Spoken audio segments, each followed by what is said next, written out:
FRP വെസലുകളെ സംബന്ധിച്ചുള്ള ഗൂഗിളിന്റെ ചോദ്യം. ഗൂഗിളിനോട് ഗാർഹിക കുടിവെള്ള ശുദ്ധീകരണത്തിന് സാധാരണയായി ഉപയോഗിക്കുന്ന FRP ഫിൽട്ടറുകൾക്ക് എന്തെല്ലാം ശാസ്ത്രീയമായ പരിമിതികളാണുള്ളത്? ശുദ്ധമായ കുടിവെള്ളത്തിനായി നാം എന്തെല്ലാം അധിക ശുദ്ധീകരണ മാർഗങ്ങൾ പരിഗണിക്കേണ്ടതുണ്ട്? ഗൂഗിളിന്റെ ഉത്തരം. FRP ഫിൽട്ടറുകളുടെ പരിമിതികളെക്കുറിച്ച് കൂടുതൽ ശാസ്ത്രീയ വസ്തുതകൾ ഉൾപ്പെടുത്തി എന്നാൽ സാധാരണക്കാർക്ക് മനസ്സിലാകുന്ന രീതിയിൽ വിശദീകരിക്കാം.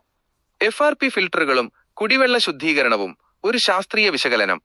നമ്മൾ കുടിക്കുന്ന വെള്ളം സുരക്ഷിതമാണെന്ന് ഉറപ്പാക്കേണ്ടത് അത്യാവശ്യമാണ്. കുടിവെള്ളം ശുദ്ധീകരിക്കാൻ പലരും FRP ഫൈബർ റീഇൻഫോഴ്സ്ഡ് പോളിമർ വെസലുകൾ ഉപയോഗിക്കാറുണ്ട്.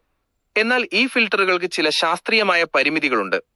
അവ എന്തൊക്കെയാണെന്ന് നോക്കാം. FRP ഫിൽട്ടറുകൾ എങ്ങനെ പ്രവർത്തിക്കുന്നു? FRP ഫിൽട്ടറുകൾ പ്രധാനമായും ഫിൽട്രേഷൻ എന്ന പ്രക്രിയയിലൂടെയാണ് വെള്ളം ശുദ്ധീകരിക്കുന്നത്.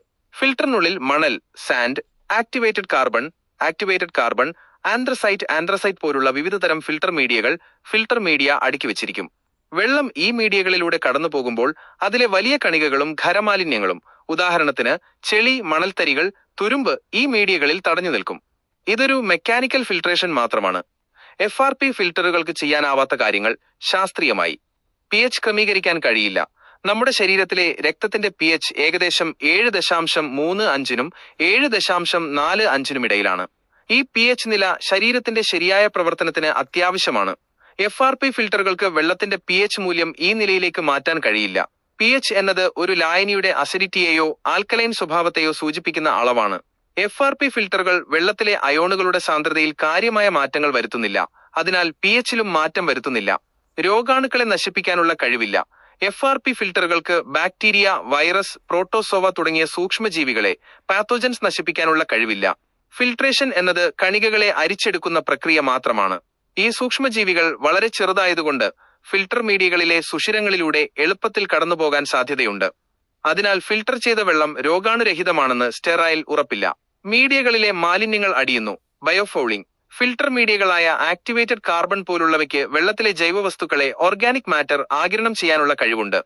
എന്നാൽ വെള്ളത്തിലെ എണ്ണ, കൊഴുപ്പ്, ചെളി, മറ്റ് ജൈവ അവശിഷ്ടങ്ങൾ എന്നിവ മീഡിയകളുടെ പ്രതലത്തിൽ പറ്റിപ്പിടിക്കുകയും അഡ്സോർപ്ഷൻ കാലക്രമേണ അവയുടെ സുഷിരങ്ങൾ അടയ്ക്കുകയും ചെയ്യും. ഈ പ്രതിഭാസത്തെ ബയോഫൗളിംഗ് എന്ന് പറയുന്നു. ബാക്ക്വാഷിംഗിന്റെ പരിമിതി. ഫിൽട്ടറുകളിൽ അടിഞ്ഞുകൂടുന്ന മാലിന്യങ്ങളെ നീക്കം ചെയ്യാൻ ബാക്ക്വാഷ് ചെയ്യാറുണ്ട്. വെള്ളം സാധാരണ ഒഴുക്കിന്റെ എതിർദിശയിൽ ശക്തിയായി പമ്പ് ചെയ്ത് മീഡിയകളെ ഇളക്കി മാലിന്യങ്ങളെ പുറന്തള്ളുന്ന പ്രക്രിയയാണിത്. എന്നാൽ ബയോഫൗളിംഗ് കാരണം മീഡിയകളിൽ ദൃഢമായി പറ്റിപ്പിടിച്ച എണ്ണയും കൊഴുപ്പും ജൈവമാലിന്യങ്ങളും പൂർണ്ണമായി നീക്കം ചെയ്യാൻ സാധാരണ ബാക്ക്വാഷിന് കഴിയില്ല.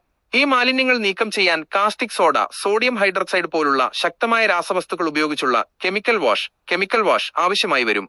ഇത് ഗാർഹിക ഉപയോഗത്തിന് പ്രായോഗികവും സുരക്ഷിതവുമല്ല. മീഡിയകളുടെ കാര്യക്ഷമത കുറയുന്നു.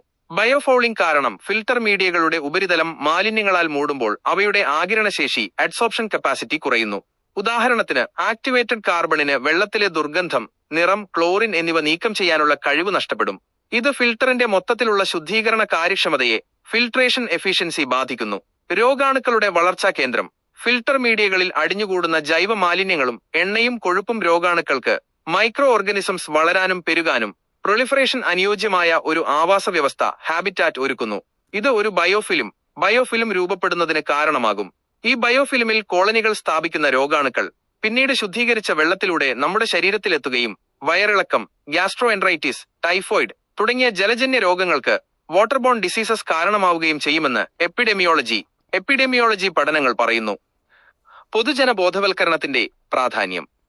FRP ഫിൽട്ടറുകൾ ഖരമാലിന്യങ്ങളെ നീക്കം ചെയ്യുന്നതിൽ ഫലപ്രദമാണെങ്കിലും അവയ്ക്ക് വെള്ളം പൂർണ്ണമായി രോഗാണുരഹിതമാക്കാനോ ക്രമീകരിക്കാനോ കഴിയില്ലെന്ന് പൊതുജനങ്ങളെ ശാസ്ത്രീയമായി ബോധ്യപ്പെടുത്തേണ്ടത് അത്യാവശ്യമാണ്. ഫിൽട്ടർ എന്ന വാക്ക് കേട്ട് വെള്ളം സമ്പൂർണ്ണമായി ശുദ്ധീകരിക്കപ്പെട്ടു എന്ന് തെറ്റിദ്ധരിക്കുന്നത് ആരോഗ്യപരമായ ദോഷങ്ങൾക്ക് വഴിവെക്കും. ശുദ്ധവും സുരക്ഷിതവുമായ കുടിവെള്ളത്തിനായി FRP ഫിൽട്ടറുകൾക്കൊപ്പം അൾട്രാവയലറ്റ് UV ശുദ്ധീകരണം, രോഗാണുക്കളെ നശിപ്പിക്കാൻ റിവേഴ്സ് ഓസ്മോസിസ് RO, രാസമാലിന്യങ്ങളെയും ഹെവി മെറ്റൽസിനെയും നീക്കം ചെയ്യാൻ പോലുള്ള കൂടുതൽ ശാസ്ത്രീയമായ ശുദ്ധീകരണ മാർഗങ്ങൾ പരിഗണിക്കേണ്ടതുണ്ട്. ഈ സാങ്കേതിക വിദ്യകൾക്ക് വെള്ളത്തിന്റെ ഗുണനിലവാരം ഉറപ്പാക്കാൻ സാധിക്കും. ഈ വിവരങ്ങൾ സാധാരണക്കാർക്ക് മനസ്സിലാകുന്ന രീതിയിൽ ലളിതമായി അവതരിപ്പിക്കുന്നത് കുടിവെള്ള ശുദ്ധീകരണത്തെക്കുറിച്ച് ശരിയായ ശാസ്ത്രീയ കാഴ്ചപ്പാട് നൽകാൻ സഹായിക്കും.